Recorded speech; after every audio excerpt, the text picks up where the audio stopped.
warahmatullahi wabarakatuh. Berjumpa lagi dengan saya, Ubaidillah Vindar, mahasiswa UIN Raden Intan Lampung, Prodi Ekonomi Syariah. Di sini saya akan menjelaskan mengenai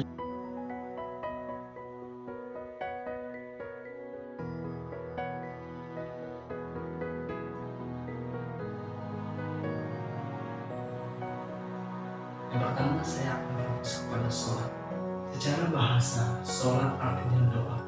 Namun secara istilah, sholat adalah suatu ibadah yang diawali dengan takbiratul ihram dan diakhiri dengan salam. Di dalam sholat itu terdapat syarat wajib sholat, kemudian syarat sah sholat, rukun-rukun sholat, dan yang terakhir ada macam-macam sholat. Yang pertama saya akan membahas syarat wajib sholat. Yang pertama, syarat wajib sholat itu muslim. Dan yang kedua, berakal sehat.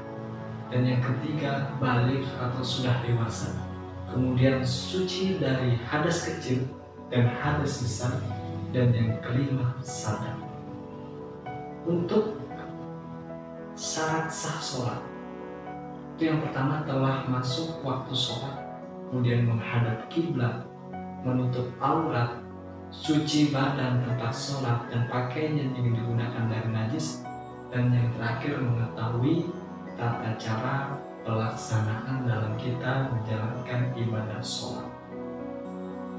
Nah, untuk rukun sholat itu yang pertama ada niat, kemudian berdiri tegak bila kita sanggup dan bisa duduk bila kita tidak sanggup, kemudian takbiratul ihram, kemudian membaca suratul Fatihah di setiap rakaatnya, kemudian ruku, dilanjutkan dengan i'tidal, kemudian kita sujud, itu termasuk ke dalam rukun sholat, kemudian duduk di antara dua sujud, kemudian duduk tasyahud akhir, kemudian membaca tasyahud akhir, kemudian membaca salawat Nabi SAW, kemudian mengucap salam yang pertama dan yang terakhir tertib. Macam-macam sholat itu dibagi menjadi dua, ada sholat wajib dan juga sholat sunnah. Apa itu sholat wajib? Sholat wajib adalah sholat yang wajib dikerjakan oleh muslim atau muslimah yang sudah ditentukan waktunya serta akan mendapatkan dosa bila kita tidak mengerjakannya. Sedangkan sholat sunnah adalah sholat yang sifatnya dianjurkan.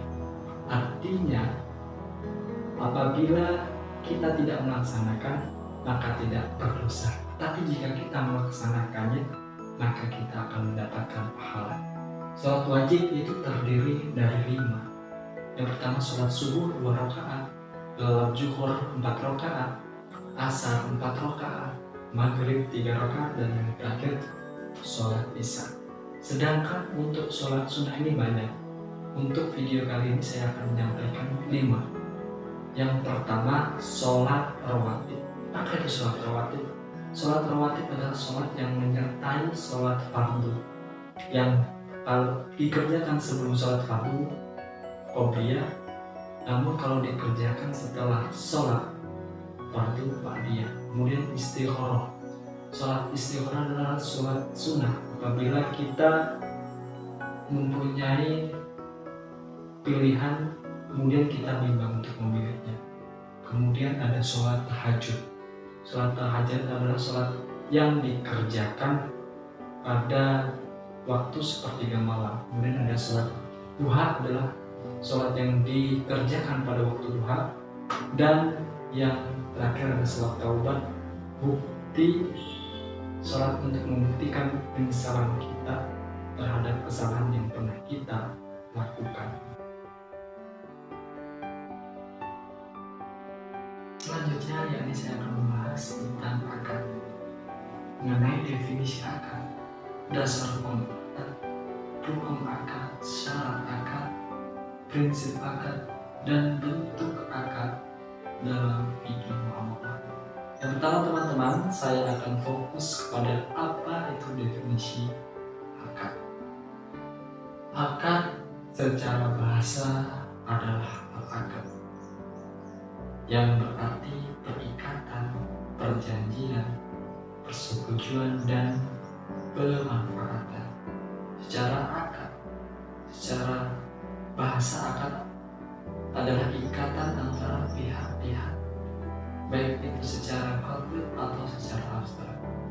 Secara istilah fikih, akad didefinisikan dengan pertalian ijab dan kabul sesuai dengan kehendak syariat yang telah ditentukan. Selanjutnya, mengenai dasar hukum akad. Landasan dalam berakad sebagaimana disebutkan dalam Al-Quran surah An-Nisa ayat 29. A'udzu billahi minasyaitonir rajim. Bismillahirrahmanirrahim. Ya ayyuhalladzina amanu la ta'kulu amwalakum bainakum bil batili illa an takuna tijaratan an taradi minkum wala taqtulu anfusakum innallaha kana bikum rahim. Hai orang-orang yang beriman, janganlah kamu saling memakan harta sesama dengan jalan yang batil, kecuali dengan jalan perniagaan yang berlaku dengan suka sama suka di antara kamu. Dan janganlah kamu membunuh dirimu. Sesungguhnya Allah adalah Maha Penyayang kepadamu. Nah, itulah teman-teman dasar hukum mengenai akad yang tertuang dalam kitab suci Al-Quran. Selanjutnya, rukun akad itu dibagi menjadi 4. Pertama, akid adalah orang yang berakad. Mawquf alaih adalah benda yang diakadkan. Kemudian maulu al-akid atau tujuan adanya akad, dan yang terakhir ada sigot al-akid yang artinya ijab kabul dalam akad. Nah itu, jadi untuk rukun akad itu ada 4. Selanjutnya yakni mengenai syarat-syarat akad. Yang pertama, kedua orang yang melakukan akad harus cukup bertindak, harus cakap dalam bertindak. Kemudian yang dijadikan objek akad dapat menerima hukumnya. Dan yang ketiga, syarat yang ketiga adalah akad itu diizinkan oleh syarat, jadi dibenarkan oleh aturan agama Islam. Dan yang keempat, janganlah akad itu akad yang dilarang oleh syarat, jadi harus yang diperbolehkan. Dan yang kemudian, ijab itu berjalan terus, tidak dicabut sebelum terjadi kabul. Dan yang terakhir, ijab dan kabul harus bersambung, sehingga bila seseorang yang berijab telah berpisah sebelum adanya kabul, maka ijab tersebut, maka akad tersebut menjadi batal. Jadi akadnya tidak berlaku.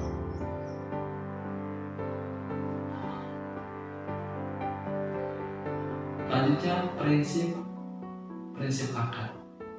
Yang pertama ada prinsip kebebasan berkontrak. Yang kedua ada prinsip perjanjian itu mengikat. Kemudian ada prinsip kesepakatan bersama, ada prinsip ibadah, prinsip keadilan dan keseimbangan prestasi, kemudian ada prinsip kejujuran atau amanah. Nah, untuk bentuk-bentuk akad dalam fikih muamalah itu dibagi menjadi 2. Ada akad tabaru dan yang kedua ada akad tijarah. Apa itu akad tabaru? Akad tabaru adalah segala macam perjanjian yang menyangkut non-for transaction. Sedangkan akad tijarah adalah akad yang menyangkut segala perjanjian yang menyangkut for profit transaction. Nah, itulah akad tijarah. Selanjutnya, akad-akad tabaru itu dibagi menjadi 3. Yang pertama adalah meminjamkan harta atau uang, yang kedua adalah meminjamkan jasa, yang ketiga ada memberikan sesuatu. Untuk yang meminjamkan harta atau uang itu dibagi menjadi 3. Ada qard, rahan, walayah. Akad qard adalah meminjamkan harta tanpa ada persyaratan jaminan tertentu. Sedangkan rahan adalah meminjamkan harta dengan ditambah jaminan tertentu.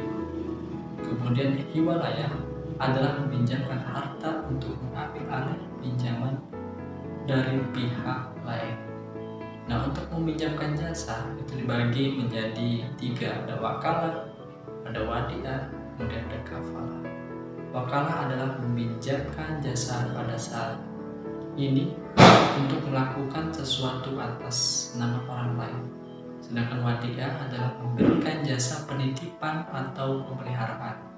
Kemudian kafalah adalah mempersiapkan diri untuk melakukan sesuatu apabila terjadi sesuatu. Kemudian memberikan sesuatu itu dibagi menjadi 3. Ada hibah, kemudian ada wakaf, kemudian yang terakhir ada sedekah. Kemudian untuk akad tijarah itu dibagi menjadi 2. Ada natural certainty contract dan natural uncertainty contract. Untuk natural certainty contract itu dibagi menjadi 4. Ada al-murabahah, kemudian ada salam, kemudian ada bai al-istisna, dan yang terakhir ada al-ijarah. Al-murabahah adalah jual beli dengan pembayaran ditambah dengan keuntungan. Kemudian salam adalah pesanan barang dengan pembayaran di muka. Bai al-istisna adalah jual beli berdasarkan pesanan. Dan yang terakhir adalah al-ijarah, adalah sewa atau leasing. Kemudian untuk natural alternatif dibagi menjadi 3. Ada musyarakah, ada muzara'ah, kemudian musyarakah. Musyarakah adalah kerjasama modal. Muzara'ah adalah persekutuan dalam bidang pertanian. Dan musyarakah adalah akad kerjasama atau perikatan dalam bidang pertanian untuk mendapatkan buah atau hasilnya. Nah, untuk musyarakah itu dibagi menjadi 5. Yang pertama ada syirkah muafadah, adalah mencampurkan modal dengan jumlah yang sama. Kemudian ada syirkah inam, adalah mencampurkan modal dengan jumlah tidak sama. Dan ada syirkah wujud, pencampuran antara modal dengan reputasi atau nama baik seseorang. Kemudian ada syirkah abdan, ada percampuran jasa-jasa antara orang yang berserikat. Kemudian ada syirkah mudharabah, atau percampuran antara modal dengan jasa, keahlian, keterampilan. Selanjutnya zakat. Mengenai definisi zakat, dasar hukum zakat, syarat wajib berhak menerima zakat. Zakat menurut bahasa, zakat artinya tumbuh, berkembang, dan suci. Menurut istilah, zakat dengan nama pengambilan tertentu dari harta yang tertentu menurut sifat-sifat tertentu dan untuk diberikan kepada golongan tertentu. Kemudian dasar zakat, sebagaimana dalam Quran surat At-Taubah ayat 103, "Usmin awalihim shadaqatan tutahhiruhum wa tuzakkihim biha wa sholli 'alaihim inna sholawataka sakanun lahum wallahu sami'un 'alim." Ambillah zakat dari sebagian harta mereka, dengan zakat itu kamu membersihkan dan mensucikan mereka, dan berdoalah ketentraman jiwa bagi mereka, dan Allah Maha mendengar lagi Maha mengetahui. Itulah teman-teman dasar hukum dalam zakat di dalam Quran surat At-Taubah. Nah, selanjutnya syarat wajib zakat itu ada 3. Yang pertama muslim, yang kedua merdeka, yang ketiga memiliki harta yang mencapai nisab. Itulah syarat wajib zakat. Kemudian golongan wajib berhak menerima zakat terhadap fakir, yang kedua adalah miskin, kemudian ada amil zakat, kemudian ada mu'alaf, selanjutnya ada gharim, kemudian ada fisabilillah, kemudian yang terakhir ada ibnu sabil. Jenis dan macam zakat itu ada 2. Yang pertama ada zakat nafs, yang kedua ada zakat mal. Pertama zakat nafs. Apa itu zakat nafs? Zakat nafs disebut juga zakat fitrah, yaitu zakat yang dikeluarkan karena telah menyelesaikan puasa di bulan suci Ramadan. Zakat fitrah wajib bagi setiap muslim, baik laki-laki maupun perempuan. Sedangkan zakat mal yaitu zakat yang dari harta yang dimiliki berupa emas, perak, harta perniagaan, biji-bijian, buah-buahan. Zakat binatang ternak mencakup hasil perniagaan, pertanian, dan sebagainya. Itu semua termasuk ke dalam zakat mal. Nah, selanjutnya teman-teman, ini di dalam slide ini terdapat perhitungan zakat, di mana di situ terdapat 13 jenis macam zakat.